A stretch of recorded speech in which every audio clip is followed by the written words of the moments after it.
ఇవాళ ఖమ్మం సూర్యాపేట జిల్లాలో కేటీఆర్ పర్యటించనున్నారు. ఈ టూర్లో భాగంగా తొలుత ఖమ్మం చేరుకుంటారు. భూదాన్ భూముల వ్యవహారంలో ఇబ్బందులు ఎదుర్కొంటున్న బాధితులను పరామర్శిస్తారు. ఇక బాధితుల సమస్యలపై కేటీఆర్ ఆరా తీనున్నారు. ఇక ఇదే అంశానికి సంబంధించి మరింత సమాచారం మా ప్రతినిధి వెంకటరెడ్డి అందిస్తారు. వెంకటరెడ్డి, చెప్పండి.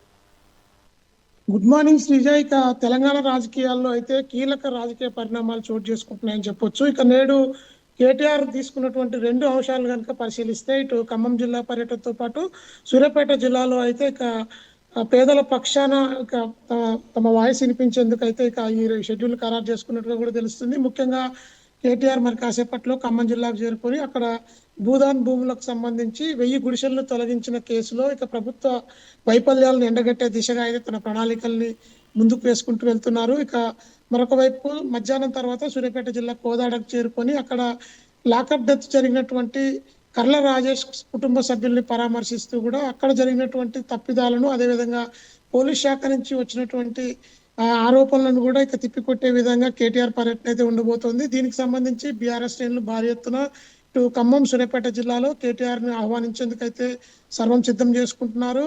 గత కొంతకాలం నుంచి కూడా ఇటు ప్రభుత్వ వైఫల్యాలను ఎండగడుతూ బీఆర్ఎస్ నేతలు సాగుతున్న తీరును చూస్తుంటే ఇక దూకుడు పెంచినట్టుగా కూడా తెలుస్తోంది. ముఖ్యంగా అయితే ఈ రెండు అంశాలను కేటీఆర్ ప్రత్యేకంగా దృష్టి సారించి ఈరోజు ఖమ్మం పర్యటనతో పాటు సూర్యాపేట జిల్లాలో పర్యటించడం పట్ల బీఆర్ఎస్ శ్రేణుల్లో రెట్టింపు ఉత్సాహంతో అయితే క్యాడర్ అంతా సమాయత్తమవుతూ భారీగా జన సమీకరణతో ఇటు కోదాడ వైపుకు చేరుకునే ప్రయత్నం అయితే చేస్తున్నారు శ్రీజ.